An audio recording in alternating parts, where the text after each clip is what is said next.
ابو بکر بن عبد الرحمن بن حارث نے خبر دی کہ انہوں نے ابو ہریرہ رضی اللہ تعالیٰ عنہ سے سنا۔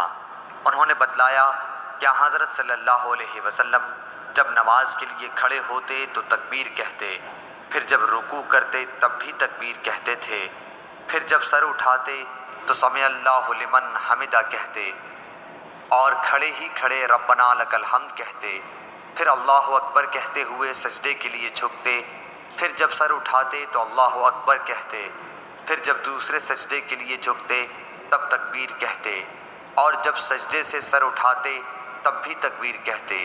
اسی طرح آپ تمام نماز پوری کر لیتے تھے۔ قعدہ اولیٰ سے اٹھنے پر بھی تکبیر کہتے تھے۔ اس حدیث میں عبداللہ بن صالح نے لیس کے واسطے سے بجائے ربنا لک الحمد کے ربنا ولک الحمد نقل کیا ہے۔ ربنا لک الحمد کہے یا ربنا ولک الحمد، واو کے ساتھ ہر دو طریقے سے درست ہے۔ صحیح بخاری حدیث نمبر 789۔